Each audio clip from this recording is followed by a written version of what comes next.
Hey guys, check it out. It's the brand new 2020 Mercedes-Benz GLC. And in this video, I'm going to give you a walk around of the new car. We're going to talk about style, we're going to talk about performance. We'll do a little bit of ride and handling, a little bit of utility, value, and of course, economy. And so let's dive right into it. What's new for 2020? Well, this is more than a light refresh. And the reason for that is because, well, Mercedes has become a crossover company, or as they like to say, SUV company. Mercedes calls this the SUV because you can tell right here it does not have the sloping roof. Now at TFL we would call this a crossover, and the reason we call it a crossover is because we consider SUVs to be body on frame trucks, but the manufacturers consider this to be an SUV. Really, it's just a matter of what you decide to call it. Now the GLC comes in two different variants. There is the other one right there. That's the GLC Coupe. And of course, you can tell it's the Coupe because it's got the sloping roofline. Now this, of course, competes in the most popular segment in the premium luxury crossover segment. And that is cars like the Audi A5. Well, this will be more of the BMW X4, obviously. The Lexus RX, and of course other a little bit more premium and somewhat compact crossovers. Now for 2020, Mercedes has updated the car with a little bit more distinctive, and Mercedes says aggressive look. And the way they've done that is they've taken these, I call them nostrils in the nose, and made them more prominent. And then the grille now has what Mercedes calls more of an A-frame. And if you look there and there, you can see kind of more of the shape of the A. And Mercedes says that that is much more prominent, much more aggressive. Also new for 2020 are these right here. These are standard LEDs, and they come both on the front and of course on the back. So now if you're going to get a GLC, you're going to get it with standard LEDs, which is always a nice thing. What is truly new on this car is a new 2-liter. Let's take a look at it. Talk about horsepower. Turbo. Up 14 horsepower from the outgoing model, and Mercedes-Benz says that 0 to 60 with this new power plant will now come in a very quick 6.1 seconds, which is respectable. So there you go. You get a new 2-liter that's more powerful, 14 horsepower, and much faster. So let's talk about the fact that Mercedes now has become basically a crossover company. What do I mean by that? Well, once upon a time, the C-Class was Mercedes' most popular car. Now this, the GLC, is their most popular car. So they're selling a lot more crossovers. There you go. There's the SUV, and less sedans. That's happening not just to Mercedes, but to all the companies. Let's go inside and take a look at the interior, which has also been revised. And of course, the biggest change is right here. Let me show you. Yep, it's this 10-inch display, which now comes with MBUX, which is Mercedes' new infotainment system. So you can say things like, "Hey Mercedes," and the Mercedes will talk to you and answer. So it's supposedly a much more intuitive way to do all the things that you do in the car infotainment wise. Now if you look around, you'll note that there are a number of ways to actually communicate with the car. Not only can you talk to it, but you can also use this touchpad right here, or you can actually use these buttons as well. So a number of ways that you can actually control the different functionality of the car. I've always liked Mercedes-Benz interiors. This coffee colored one is really nice. It just feels special. You know, everything kind of feels expensive. Even that click has an expensive sound to it. The steering wheel is nice and thick. Let's start it up. Push button start, of course. Oh, we don't have a key, so we can't start it up, so we won't be starting it up. But you do feel like there isn't a lot of cost cutting in the car, which of course there isn't, because when you look at these materials, this French stitching, you know, this, I think it's real aluminum, it feels real aluminum, stitch, this real wood, it's all handcrafted-ish and expensive. Now there are a lot of buttons here, so there's a lot going on with the car, especially right here. Just a lot of things that are happening that make this a little bit busy of an interior. If you're used to something like a Tesla, then you'll be really well surprised at all of these buttons. Tesla has reinvented kind of the way that we interface with cars, and now it's much more minimalist, at least if you're a big Tesla fan. But this has the more traditional buttons, but there's a lot of functionality.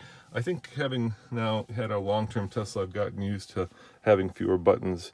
But you know, buttons are good. Buttons are easy, and buttons do what they say they do. And you don't have to necessarily spend a lot of time trying to figure them out. So let's take a seat in the back, see how much room there is. With the sloping roof, you are going to lose some space. So let's see how we do this. Oh, you can tell with the seat all the way back, there's no way I'm going to be able to sit there, so I'm going to have to move the seat forward. Mercedes has probably one of the most intuitive and one of the best systems for moving and adjusting seats. It's basically a little seat right there. It's kind of a trademark of Mercedes. Love it. Doesn't get much better than that. So I've moved the seat back. Let's check out headroom. So yeah, plenty of leg room, but let me spin this around. As you can tell, you do pay for kind of the sexy sloping roof, and that is with headroom. And of course with room in the back. So let's see how much room is in the back. Now, one of the reasons that Mercedes will tell you, and I asked this question, why people are switching from sedans to crossovers, or as they would say, SUVs, is because they just afford more room to bring more stuff. Many families now, according to Mercedes, in America live in suburbs, and that means that they have very busy lifestyles, taking the kids to and from all sorts of practices, so you need a lot of room back here to put your hockey equipment, your baseball equipment, whatever sport you're into. Let's say you're playing a tuba, you need a lot of room for that. So there's just a lot of utility that comes with an SUV. And look at that, there's quite a large space underneath here, so you can do things like store groceries. But yeah, it's a little on the tight side. You do have optional little hooks, which is nice, and then I think this should, yep, electronically reclining seats. So if you do need all the room in the world, there you have it. You can probably fit a bike in here if you take the front tire off. And then of course, why would you want to actually have to close it? It's got to be electric. And then available is also kind of this, where you can sweep underneath with your foot, and the vehicle will open its tail automatically. Let's kind of compare that to the SUV, which is very handily sitting right next door, and see how much room I have in the back. So if you're looking for a GLC, you can decide whether you want the more sexy coupe or the kind of more utilitarian SUV. All right, now once again, sitting back here, plenty of leg room, and check this out, plenty of headroom, even with these dual massive sunroofs. And keep in mind that sunroofs like those really cut down on the amount of space, but very generous headroom. Really, yeah, it's okay, you know. Is it as big as a Lexus RX? My sense is my knee meter tells me the Lexus RX has a little bit more space, but in general, it's a nice and roomy place to be. And let's also look at the back, see just how much room we get now that we have a little bit more space to play with. So let's take a look back here. Oh yeah, it's just a much more generous place to be in.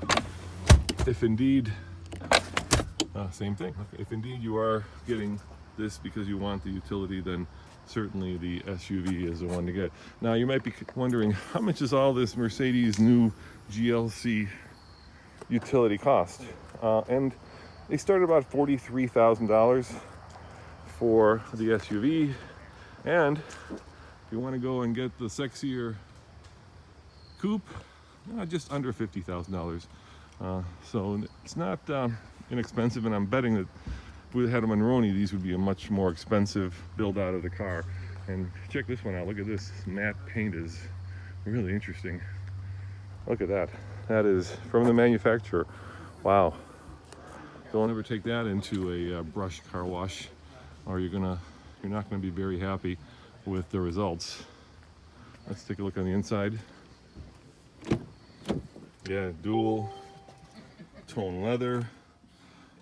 Smells really good in here. This is certainly one of the more expensive versions of this car.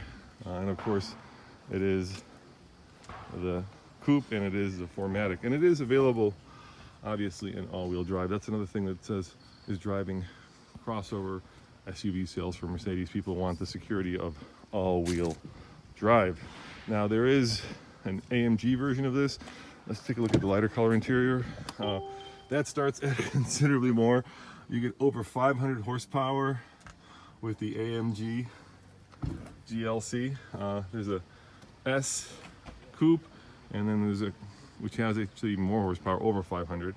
And those start at about 73,000. When I was driving yesterday, which you can check out on TFL Car once we get that video edited, that one was $96,000. So starts at about 43 for a base GLC, and if you go up to the GLC AMG 63S Coupe, then you can get up to almost $100,000. So quite the price variant, but a lot of horsepower difference too. The AMG version 0 to 60, 3.6 or 3.8, depending on whether you go SUV or coupe. Now guys, as always, this is Roman reporting for the Fast Lane Car. Thanks for taking a little walk with me and checking out this first look at the brand new GLC. I'd love to know in the comments below which one you prefer. Do you prefer the slope back coupe, or do you prefer the more traditional, as Mercedes calls it, SUV? And let me know what you think of the new styling. You find it, as Mercedes says, a little bit more aggressive, a little bit more in your face with these big old nostrils and that new A-frame grille? Or did you like the older one better? And remember, go back to tflcar.com for more news, views, and of course, real world reviews. See you guys next time. Ciao.